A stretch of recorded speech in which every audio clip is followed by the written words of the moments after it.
Hi, dear learners. My name is Yulia Benglina, and I'm founder of English student-to-student startup that helps learners around the world communicate with anyone confidently.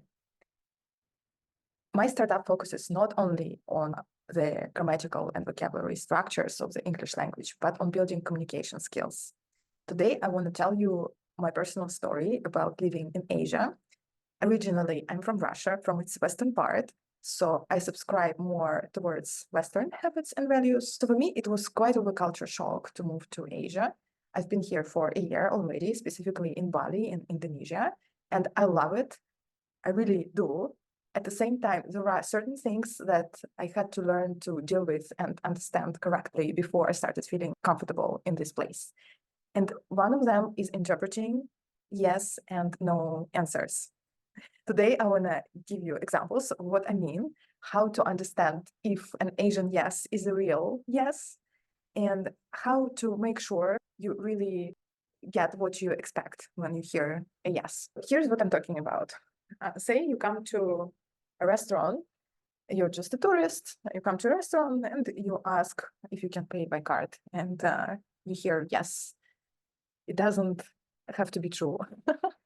Or say that you are building a new business and you come to a negotiation table and you ask your partners if they like your business proposal and they say yes. It also doesn't mean that it's true. It doesn't have to be a true yes. Asian yes often means no. Why do they behave this way? You can ask yourself if you come from a Western country, right? It's so easy to say no. Well, it may be easy to say no to you, but not necessarily to them. So a fake yes can stem from three reasons. One of them is that people, especially service level people, they just simply don't understand you. You say, can you take me to this destination? You ask your driver, can you take me to this destination? He says yes, just simply because he does not understand.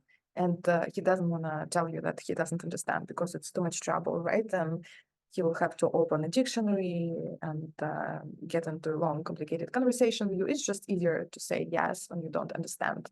Or can I pay by card? Yes.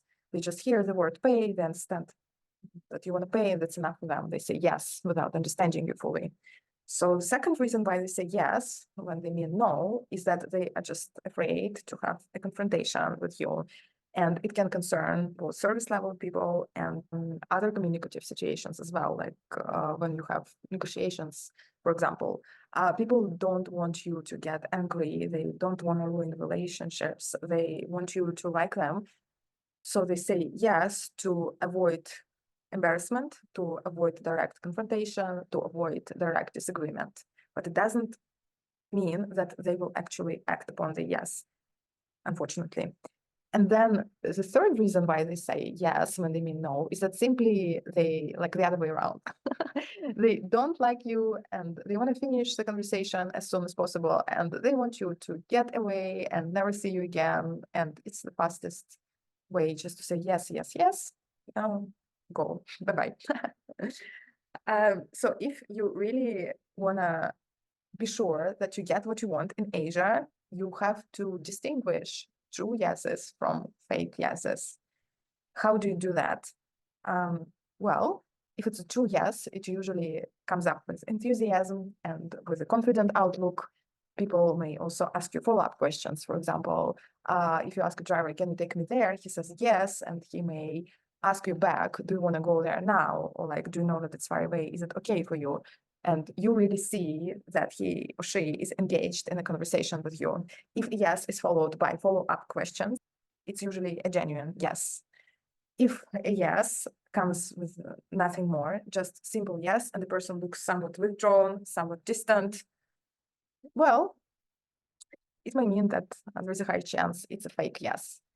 So what do you do in these kind of situations when you suspect that there is a fake yes in front of you? Ask clarifying questions, and you also help the person to save face. What do I mean? So you ask a driver, can you take me to this temple? And he says, yes, and that's it. There is a pause. Then you ask clarifying questions.